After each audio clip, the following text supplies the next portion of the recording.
రాష్ట్రంలో ఉన్న కూటమి పక్షం కానీ లేదంటే అటు ప్రతిపక్షానికి తక్కువగా ఉన్న ఎమ్మెల్యేలు ఉన్న ప్రస్తుతానికి ప్రతిపక్షం అనుకుంటున్న వైసీపీ నాయకులు కానీ ఇప్పుడు గడప గడపకే వద్దాం అనుకుంటున్నారు.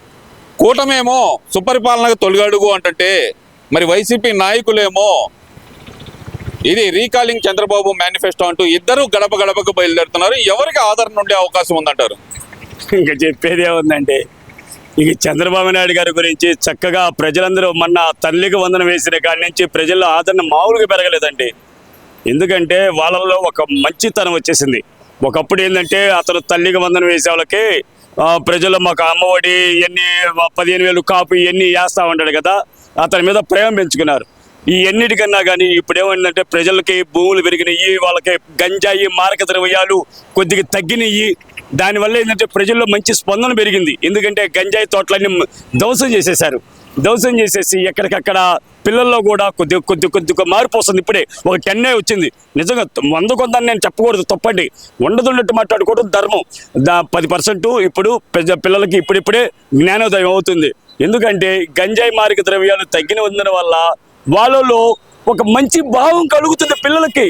ఆ గంజాయి మారక ద్రవ్యాలు తగ్గినందువల్ల వాళ్ళకి మంచి భావన కలుగుతుంది. దానికి వల్ల ఏమనుకుంటున్నారంటే అమ్మయ్యా మా పిల్లలు ఇంక ఇవాళ గంజాయి మారక ద్రవ్యాలు తగ్గినాయి కాబట్టి మేము మా పిల్లలు బయటికి వెళ్ళినా కానీ ఏ గొడవ లేకుండా ఎక్కడ ఇది కాకుండా చక్కగా ఇంటికి రాగలరు, వాళ్ళ పని వాళ్ళు చేసుకోగలరని తల్లిదండ్రులు అనుకుంటున్నారు. అది ఎందుకంటే నాకు కొన్ని వేల మంది అంటే లక్షల మంది తెలుసు సార్. నేను ఒక్కరిద్దరు కదండి, కొన్ని లక్షల మంది తెలుసు. రోజు వాళ్ళతో కలుస్తుంటాను. ఏదోటి ఏందమ్మా మీ ఎట్టుందమ్మా పరిపాలన ఎట్టుంది, ప్రజలు ఏమనుకుంటున్నారు అనేది మీ అభిప్రాయం ఏంది చెప్పండి అని అడుగుతూనే ఉంటారు రోజు. అసలు ఏదైనా ఎమ్మటి ఎమ్మెల్యే గారికి ఎంపీ గారికి కానీ ఏదైనా చెబుతాను. మా ఊళ్ళో నీళ్లు కొద్దిగా బురదగా వచ్చినాయి, ఎమ్మటే చెప్పాను. వెళ్ళి మున్సిపల్ ఆఫీస్కి వెళ్ళాను, టెక్క చేయించాను.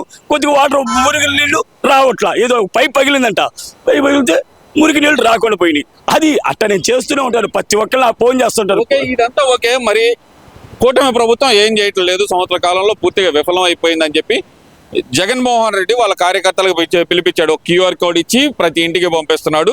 ఆ క్యూఆర్ కోడ్ స్కాన్ చేస్తే కనుక మీ కుటుంబానికి ఎంత నష్టం జరిగింది అనేది వివరిస్తారు మా కార్యకర్తలు అంటూ వైసీపీ నాయకులు కూడా గడప గడపకు వస్తున్నారు కదా. మరి వాళ్ళని ఎలా చూడాలంటారు? మరి ఎంత నష్టం జరిగింది అనేది ప్రజలకు అంతకుముందు తెలుసు. మా జీవితాలు నాశనం అయిపోయిన జగన్మోహన్ రెడ్డి అని చెప్పేసి జగన్మోహన్ రెడ్డికి 11 సీట్లు ఇచ్చింది. అందుకనే ఆయన ఇవాళ ఇంటింటికి వస్తే ఇంటింటి దగ్గర ఇంతలో గొలగరా పెట్టుకోకొని కొట్టకుండా ఉంటే చాలు వాళ్ళని. ఇంతలో అది ఇంట్లో ఏముంటుందంటే వాళ్ళ ఇంట్లోనే రాళ్ళు ఉంటాయి, ఏది మామూలుగా ఇది ఉంటుంది పత్రానికి, దాన్ని తీసుకొని కొట్టకుండా ఉంటే చాలు వాళ్ళని. ఎందుకంటే వీళ్ళకి ధైర్యం ఏమీ లేదు. ఎందుకంటే ఊరగా ఈయన చెప్పుకోవడమే కానీ జగన్మోహన్ రెడ్డి అనేది ఇంకా వాళ్ళు ఇళ్ళకెళ్ళేది లేదు, పెట్టేది లేదు. ఎందుకంటే తల్లికి వందనము, అన్నదాత సుఖీభవ, రేపు ఒక్కోటి 3,000 పింఛను వస్తుంటే ఎవరైనా 3,000 4,000 పింఛను వస్తుంటే ఎవరు వదులుకుంటారండి? మంచి ఆలోచనతో మంచి ప్రభుత్వాన్ని ఏదో రోడ్లు మా ఊళ్ళో అయితే సిమెంట్ రోడ్లు, అసలు సిమెంట్ రోడ్లు అబ్బా ఎవరికి వాళ్ళు టౌన్ మొత్తం సిమెంట్ రోడ్లు విపరీతంగా వేశారండి, కాలువలు విపరీతంగా కట్టారండి. ఎట్లా ఉండయంటే అట్లా ఉండని ఎవరికి వాళ్ళు మంచిగా చెప్పుకుంటున్నారండి. ప్రభుత్వం వచ్చిన తర్వాత రోడ్లన్నీ చక్కగా ఉండయని. అందుకనే పిల్లలు కూడా, యువత కూడా కొద్దిగా మార్పు కలుగుతుంది, పిల్లలకు కూడా మంచి ఆలోచన వస్తుందని చెప్పేసి వాళ్ళు తల్లిదండ్రులు కూడా అనుకుంటున్నారు.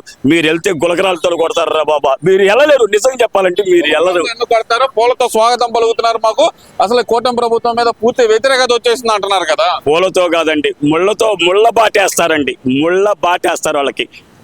బాబు గారికి వస్తే పూల బాటేస్తారు. పూల బాట ఏమన్నా తెలుగుదేశం వాళ్ళకి వేస్తారు, వైసీపీ వాళ్ళకి ముళ్ళ బాటేస్తారు. ఎందుకంటే గతంలో మీరు చేసిన తప్పులు, అంత తప్పులు చేశారు. ప్రజలను బయటికి రాని ఇలా యువతని నాశనం చేశారు. ఎంప్లాయ్మెంట్ లేదు. ఎంప్లాయ్మెంట్ అంటే ఏదో కాదు, 100 మంది 200 మందికి ఇచ్చేవారు కాదు, కొన్ని లక్షల మంది ఎంప్లాయ్మెంట్ ఇలాగ పిల్లలు పక్క రాష్ట్రాలు పక్క దేశాలు వెళ్ళారండి. దానివల్ల మా పిల్లలు కూడా వెళ్ళారండి. అదే గత 2019 నుంచి 2024 వరకు చంద్రబాబు నాయుడు గారు ఉన్నట్టే ఇవాళ బంగారు భవిష్యత్తు ఉండేదని చెప్పేసి యువత కూడా అనుకుంటున్నారు, తల్లిదండ్రులు అనుకుంటున్నారు. దాంతోపాటు సస్యశ్యామలం కావాలంటే చంద్రన్న కావాలి, చంద్రన్నే కావాలని చెప్పేసి ప్రజలు ఒక గంట మోగించేట్టు మోగిస్తున్నారు. అది చంద్రన్న బాబు అయ్యా చంద్రబాబు నాయుడు అని అంటున్నారు. ఇప్పుడు మరి కొత్తగా చూసుకుంటే కనుక ఈ వైసీపీ నాయకులు మళ్ళీ ఈ నోరు జారటం కానీ, వైసీపీ నాయకుల భాష మారటం కానీ అసలు ఎలా చూడాలంటారు? మార్చుకోండి నాయకులారా. అతను మాట్లాడాడని మీరు మాట్లాడద్దు. ఇంకా చెప్పులతో కర్రలతో కొడతారు. నిన్న నెల్లూరులో జరిగింది చూడండి నాయకులారా. మీరు మంచిని ప్రేమించండి. ఒక ఎమ్మెల్యేని అంత మాటలు అంటాడా?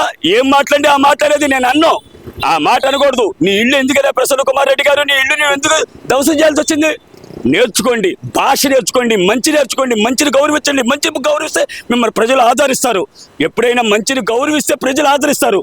చెడు మాటలు మాట్లాడితే గౌరవం తప్పుద్ది. చెడుని వదలండి, మంచిని గౌరవించండి.